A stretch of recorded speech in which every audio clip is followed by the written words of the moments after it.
I guess I'm supposed to give a little bit of my bio, so I'll give very little. I started out a number of years ago with the Illinois Commerce Commission, about 20 years ago with the Illinois Commerce Commission, and did a lot of state government stuff. And then Lockheed Martin took over all this telephone numbering stuff in the late 90s, and I went to them and said, you guys are screwing it all up. And they said, come fix it. And I said, how much you paying? And then I said, okay. And so that's how I started with Lockheed Martin, which eventually became Newstar. Newstar runs the number portability database and a lot of the numbering databases. And the new is not NEW, but NEU, because it stands for neutral, because we operate in the middle of so many competing providers, we can't take stances on policy issues. So I'll talk primarily about technology, and I will avoid all the policy debates. So if you ask me a policy question, I might dance around a little bit, and I'm eventually not going to answer it. So. I have learned a lot about being in D.C. from the politicians. So thank you again for having me down. I really appreciate coming down. I was down here a couple years ago, and I enjoyed the summit. And this has been similarly a terrific summit. I'm always impressed with the graduates and the students at Murray State. I was out at the Pogue Library the other night, and I saw the list of distinguished alumni on top. You know, you had Tennyson and Goethe and Aristotle. I just didn't know. And of course, there's the legendary Chairman Armstrong, one of the first man to land on the moon. Is that right? And I think he won. How many Tours de France did you win? I get a little confused about names from time to time. So anyway, I am filling in for Dr. Wildman.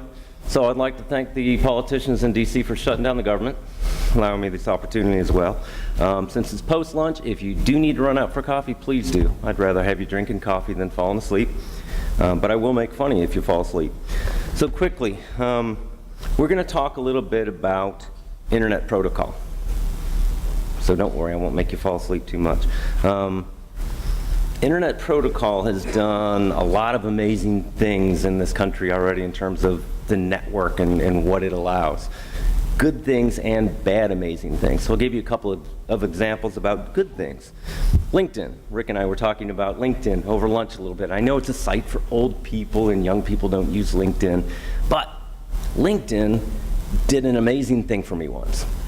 We have a group within our company that does cybersecurity, and they sit out on the wide world of the internet all day and watch as servers and other pieces of equipment send bad traffic and do attacks on companies' networks. And then they watch the traffic and they say, anything we can do about this, looks like attack is happening. And they talk to the companies and they say, listen, we see there's an attack against your network. What are you doing about it? Well, there's problems sometimes. They might see an attack going on a network, but they don't know anybody at the company that's being attacked. That happened once with a large electric utility provider.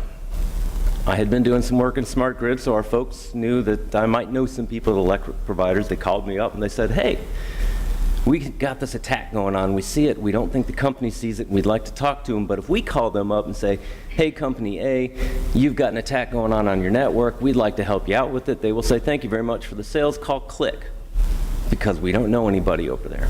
And so I got on my little LinkedIn page, and I found a contact that I had in an energy company that might know somebody at the company they were looking for. And guess what? He did. On his LinkedIn page, he had listed all of his contacts, and there was one guy from the company I needed to reach. And so I, through LinkedIn, contacted my contact, and he contacted his contact, and sure enough, within about 15 minutes, I was in contact with the guy from the electric utility. And then a short time later, I had his people, cybersecurity people, in touch with my cybersecurity people, and they were working on the issue. And guess what? The company had no earthly idea they were being attacked.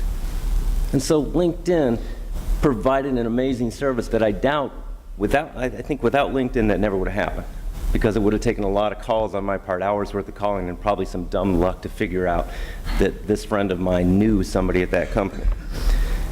So there's bad stories as well. Let me give you an example of a bad story. How many people have used Facebook to chase down long-lost friends on the internet? Pretty cool. My wife does that all the time. If I lost a friend, there's probably a good reason for it, so I don't go chasing them down because they don't want to hear from me again. But Facebook can also be used for not so great a purposes. There's a story of a young man by the name of Jacob Brown. Jacob Brown made news. after posting this message on his Facebook page. And I will quote, "Driving drunk, ... Classic smiley face. But to whoever's vehicle I hit, I'm sorry, period." End of quote. Well, Jacob got arrested after his post was leaked to the authorities for DWI and leaving the scene of an accident. That's not necessarily the best use of your Facebook page, and I think Jacob knows that now. I hope Jacob knows that now. We also have things on the internet, IP technology, that are useful and things that are useless. My favorite app, everybody has their favorite app. My favorite app is the St. Louis Post-Dispatch app that allows me to keep up with my St. Louis Cardinals and my Blues on a daily basis. I download all the stories and I read them while I'm supposed to be working, and I'm happy. And it's a free app. Useless apps. There's an app called Hair Clinic. It costs $3.99, it's not free, and what it claims is to help you be able to regenerate your hair by pumping special frequencies into your follicles.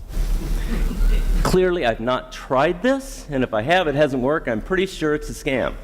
I would say that's useless. And so there's useful and useless things on the internet as well. It's not all good, it's not all bad.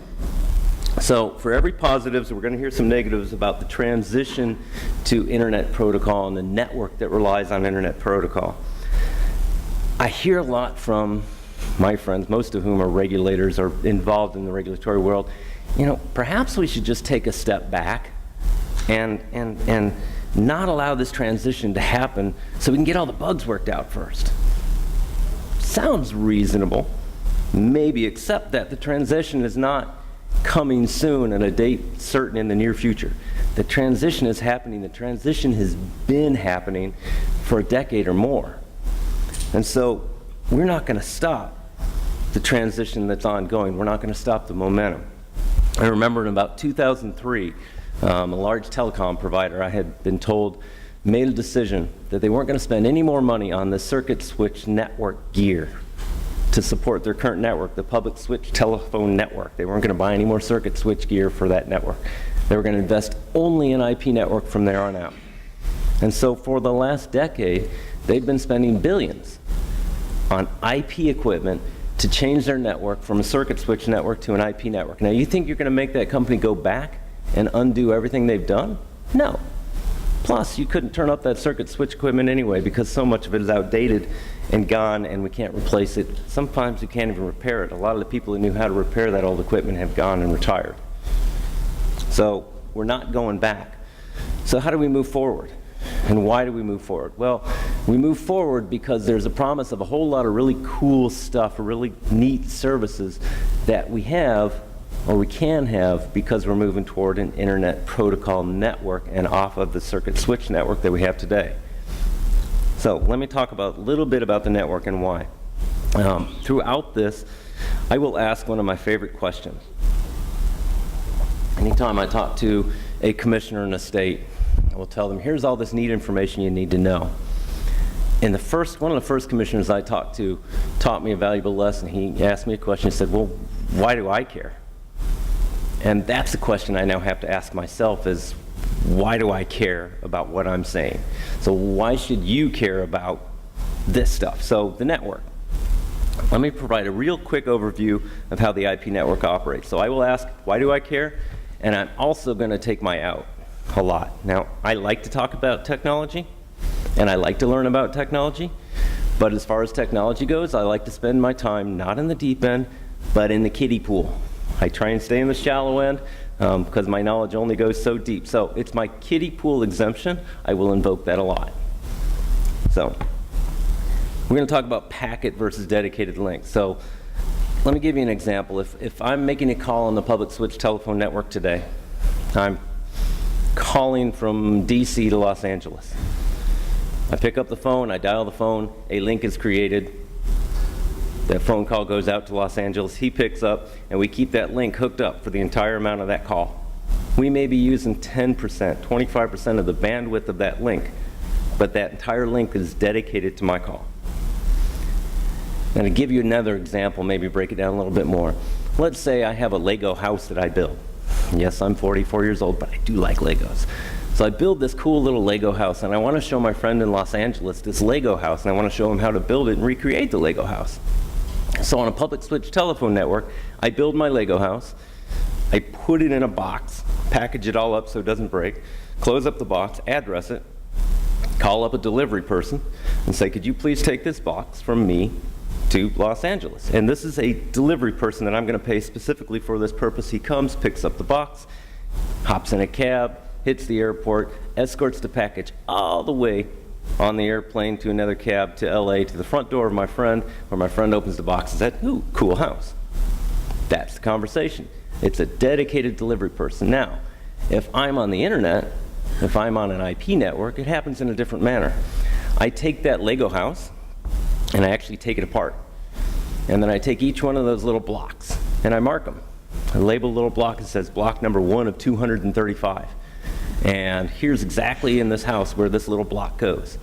And I may call up 100 different delivery people and say, I'd like each of you to take a block or two. And I want each of you to get them to LA. And so what they do is they all take their different routes to get out to LA. Some drive, some take the train, some fly, whatever. Doesn't matter to me. And they go out to LA and they put that little Lego house together outside his door and they hand it to him when he opens the door. 2 different delivery methods. And if you look at those 2, you look at it and say, okay, so I've got one guy delivering a house versus 100 people delivering a house. Which one is more efficient? Well, it's the reverse of what you might think. It's not the one guy. Because in reality, that one guy, I gave him a house, and he can carry 4 times what I gave him. But he's dedicated to me. He's only carrying that one house. Now, all these other people, they can carry probably 100 times what I gave them, and they are. I'm not limiting them to carry only that little piece of the message that I gave them. They can carry my piece of message, and they may be able to carry, 100 other people's pieces of messages going from DC to Los Angeles. And so they can use their resources more efficiently than that one guy who's dedicated to delivering my Lego house to my friend out in LA. And that's kind of the way an IP network works. It's used really efficiently. The different parts of the network can be used to deliver lots of traffic. Not any one of them is going to be used to deliver the entire conversation, but I'm also not dedicating 25% of the, 100% of the bandwidth for a 25% conversation. 100% of that bandwidth may be used close to 100%. That's just theoretically. So the other neat thing about an IP network is today we have different networks. We have a cable network for video, although, yes, we're using voice and other things over it. We have a telephony network for voice. We have an internet for data. Well, why do we need all these different networks? We have an IP network that can do voice, data, video, whatever we want. And so it's more efficient in the end to have this IP network that could do all of these different services. More efficient in the fact that some people would say, well, we have this one network. What if it goes down? Isn't it more vulnerable to attack or going down? Not necessarily, because this is actually a conglomeration of a whole lot of networks. And now that I have this one network all based on the same IP standards, now I can start putting my development dollars into stuff that's going to work services based on that one standard. And so all the development dollars are going to the same pot. We can start engineering products that work on that, and we can get development going a lot more quickly. So it's a much more efficient way to do it. Again, why do I care? Well, I care because if the telecom providers can operate more efficiently, theoretically that saves them money, which comes back to me as a customer. Theoretically, it allows them to develop more services, so I can go on Facebook at home, and my daughter can go on Facebook at home, and we can do video, and we can do all this other cool stuff, NG911. There's a whole lot of stuff we can do over an IP network. What are some of the cool services we can do? Well, let's talk HD voice or wideband audio. This is something that doesn't get talked about a lot, but a lot of the wireless carriers over their LTE networks are rolling this stuff out. What is it? Voice communications better than PSTN audio quality. So if you ask me as a non-audio engineer, I look and I say, the quality of voice on my phone is pretty good. I like it. I'm good with it. You remember, I remember that whole, Sprint, can you hear a pin drop thing? I can still hear a pin drop. It's pretty cool. An audio engineer would probably hit me over the head with that, because the problem with it is that it's not good. Again, I'm going to invoke the kiddie pool defense because I'm going to get into scientific stuff, and well, I won't tell you what my grades were in science as a kid. My understanding is that the human voice transmits sounds in a frequency range roughly between 20 hertz and 20 kilohertz, or 20,000 hertz. PSTN range consists of sounds from 200 hertz to about 3.3 kilohertz. It's a much smaller range of frequencies. So what does IP do to help that? Well, IP and this standard called wideband audio actually can send frequencies in the range of 50 to 7 kilohertz. Now, it's not up to the range of the human voice, but it's getting closer. And so those tones, those high and low tones that you don't hear over a phone, we can hear a little bit more. It's real important when you start talking about things like emergency communications or conference calls where you have a lot of people on the line. You might have some background noise. Okay? So there's a little bit more here. I guess I should say it, but wait, there's more. We also have sampling. Sampling is, let's talk about voice resolution or content. I sample, think of taking a snapshot. If I have a 1-minute event, a football game or replay of a football play that takes a minute, and I snap 50 pictures of that event, and somebody else snaps 25 pictures of that same event over that same minute time period. If I want to reconstruct that event, I'll do a better job of reconstructing that event by using the 50 pictures than I will by using the 25. Okay, so a sampling rate is the same thing. I'm taking a picture of the voice that's talking, of the conversation. And so why do I care about sampling? Well, in the PSTN, we tend to sample at about 8,000 samples per second. With this wideband audio voice, we can sample at a rate of about 16,000 samples per second. And so we can get more clarity in there. You've ever been on a conference call and said, "Could you please repeat that? Your words were all jumbled together." Okay, so now with the wideband audio, I can hear the difference between the F's and the S's, and I can hear the ends of the words and the start of the next words, and we don't get as much jumbling. It's just a better audio quality. Again, why do I care? I care because I want that person on the other end of that 911 call to understand that I'm under a bed versus, stuck in my head hearing voices or something like that. I want that person on the other end of my business call to know that I said 50 million, not 50 billion, while they're running off to get the contract written up for 50 billion. So, important stuff for a service that is brought about only because we're moving to IP networks. So next generation 911. We had somebody talk about next generation 911 earlier, so I won't go too much into it, but what do? We can allow text, we can allow video, we can get this higher quality audio, we can allow a lot of other data. That's in the text realm on 911 calls. How many people these days have kids that are much more familiar with sending text messages than making a call? I have 2 of them. They text constantly. I don't think they've made calls on their phones except to their parents to tell them they'll be sending them a text message.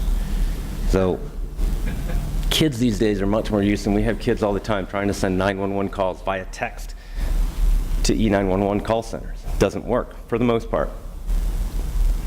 Deaf, hearing impaired actually do have a text facility. They can send text messages to a lot of 911 call centers, so it's possible. But what about, so we get more stuff with the IP networks in the next generation 911. It's made possible with all that. 911 call processing, if some of you have been around Maryland and DC, you've heard about a lot of the issues that we've had with 911 call centers going down due to emergency events or just being overwhelmed with the traffic that's coming into them in the past couple of years.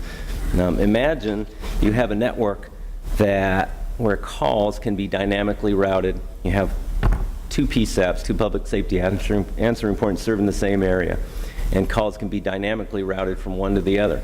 So if this one is overwhelmed with traffic or even down, those calls can now be routed to the other one, whereas before they might not go through at all. Let's say we talk about using resources efficiently again. If I've got 2 of those same PSAPs serving the same general area, and I've got one that for some reason seems to get about 80% of the calls, and they're running at 110% of their resources, meaning they can't keep up with stuff, why wouldn't I want to be able to dynamically route some of those calls over to that other 911 call center that's only handling 20% of what it can handle. And so IP doesn't make it happen, but it makes it capable of happening. And so 911 gets better. Again, why do I care?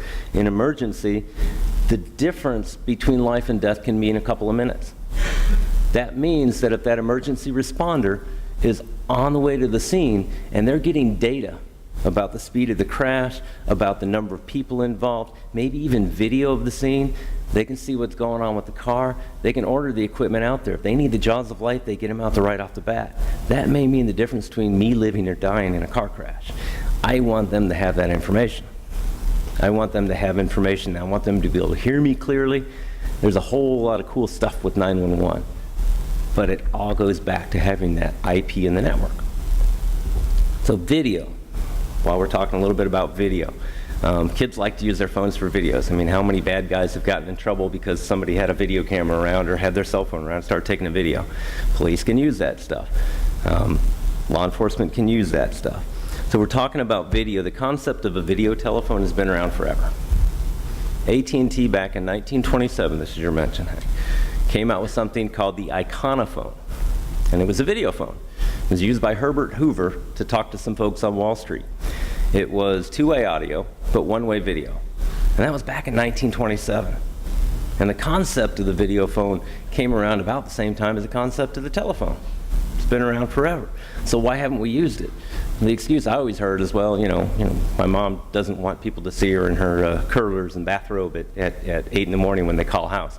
Well, I'm sorry, my kids are a little different. They don't care. My daughter, I catch her constantly chatting with her friends on Skype, video Skype, or FaceTime, or Google Plus. They have a Google Plus, what do they call it? Google Plus Hangouts. And you got 4 or 5 of them just hanging out, chatting together. It's a little bit more intimate connection when you can actually see the people you're talking to. Yeah, she uses it for chat. She also uses it for homework groups.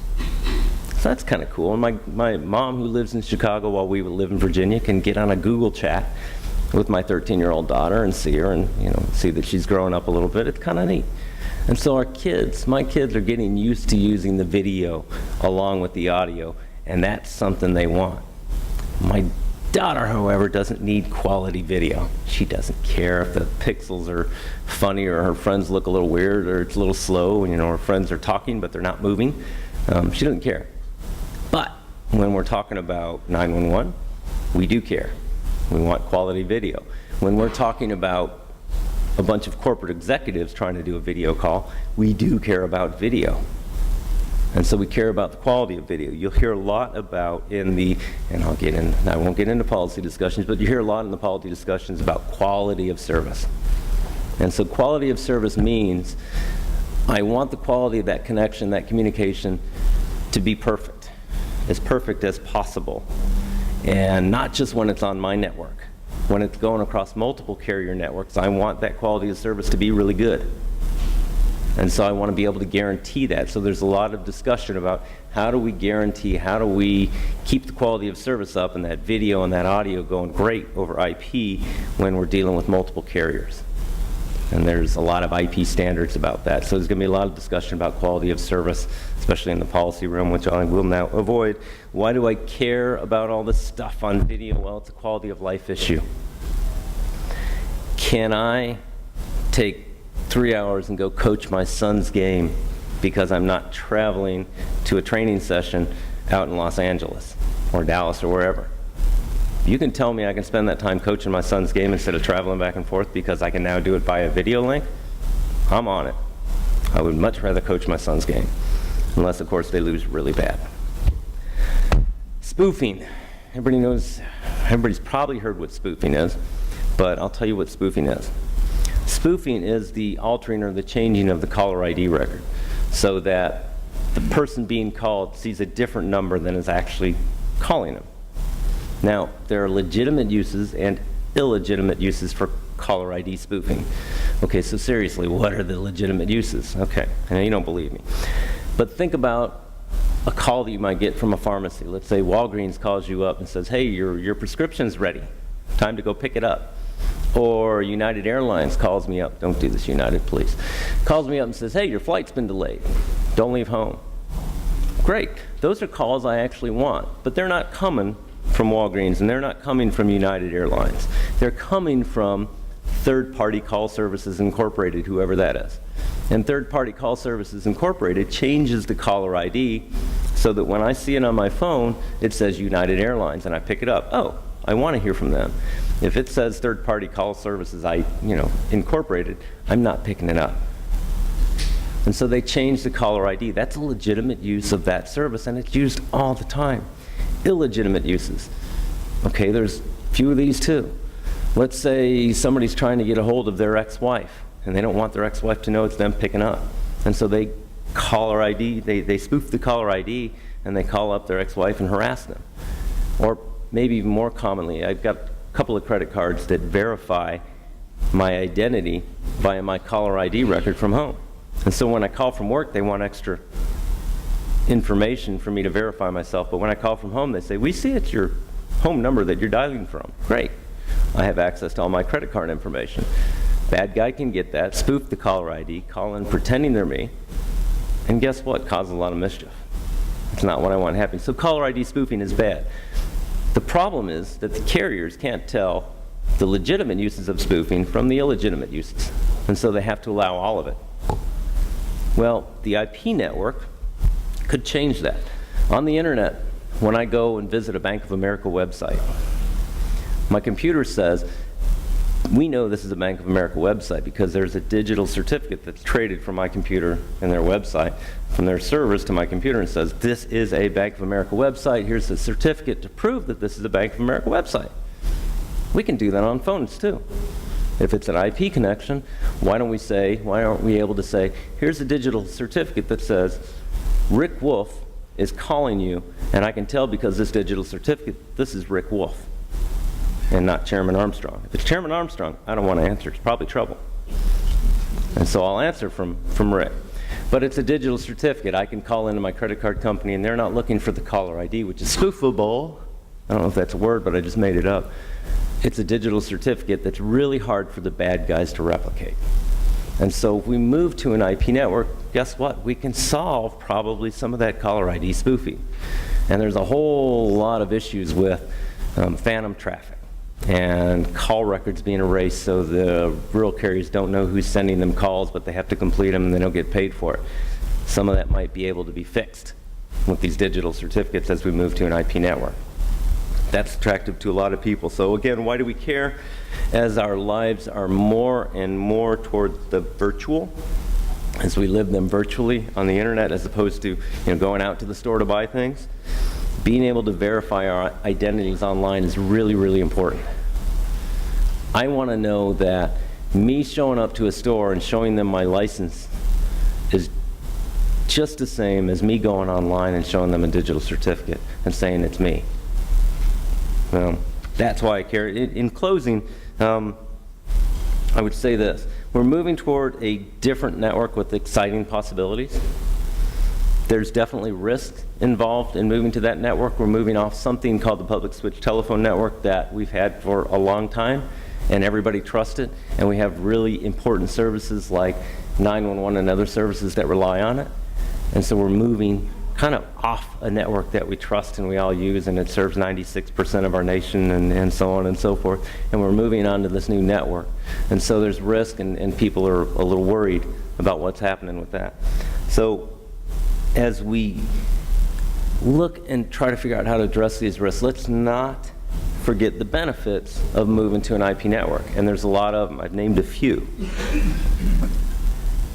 As others here are going to talk about policy issues, I would encourage you to talk about policy and use policy to help enable, not disable, the positive uses of technology.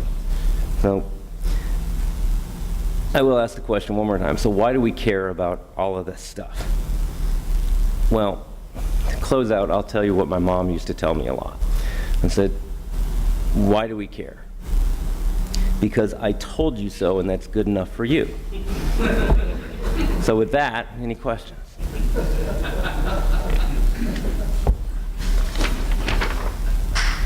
All right.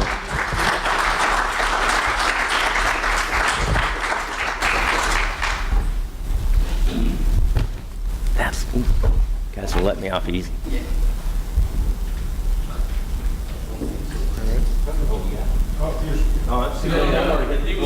No, we do have a couple questions. So I wanted to watch you dance a little bit, and It's live streaming too, that's terrible. so what are the good policy decisions that enable the switch from the traditional public switch network to the ISP-based network? The good policy decisions that allow us to do that? Yeah. Some of it is, and this is me speaking from, I'm a Republican, and I believe I'm an old Republican.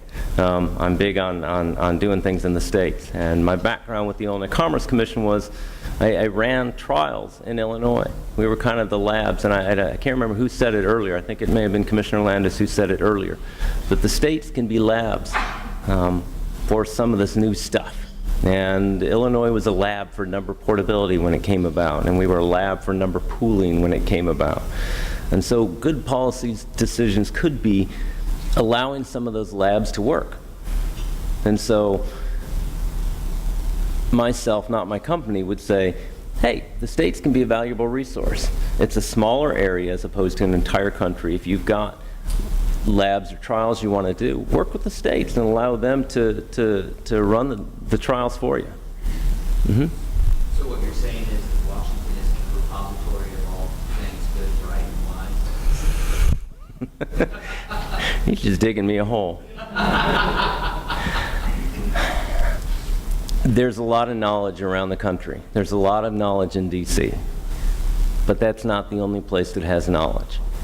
Nor should necessarily a trial be, around the entire country and affect everybody. I've always felt it was better to, if you're going to have a trial, do it in a small area, see if it works, and then roll it out to a larger area. That's just kind of the way I was raised in the telecom industry. And so, no, I don't think the FCC has looked to do their various trials on a national basis. They've kind of, done them a little bit regionally. But I know that there's a lot of states that have called for more state activity and more state input on those trials. So I think there's going to be a lot more discussion on that as we move forward. So no, I don't think Washington, D.C. has all the information. I don't think the states have all the information. But if they can work together, and that's a word we don't hear very often in D.C., they might be able to do something pretty good. All right, here's your last question.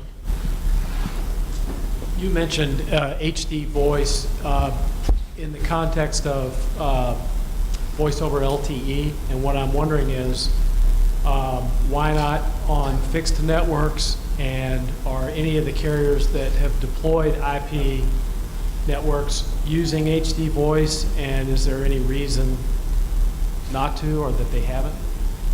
I think it's a standards issue more than anything.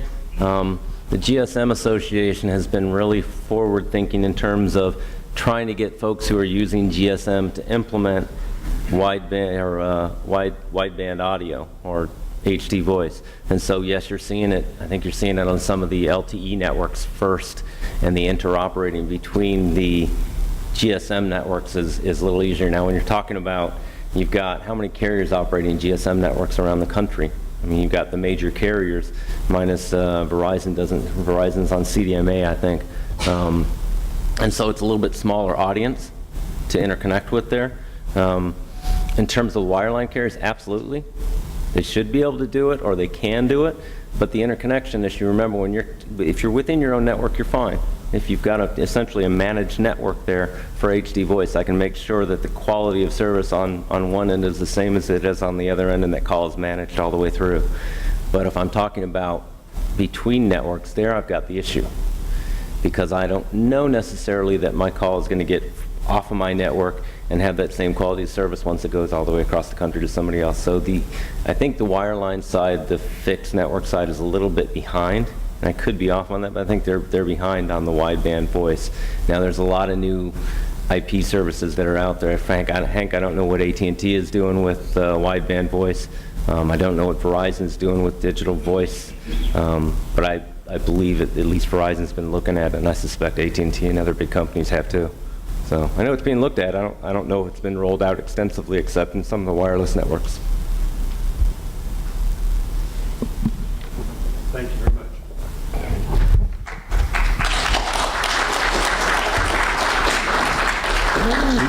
mentioned back in the 20s when the video phone was demonstrated.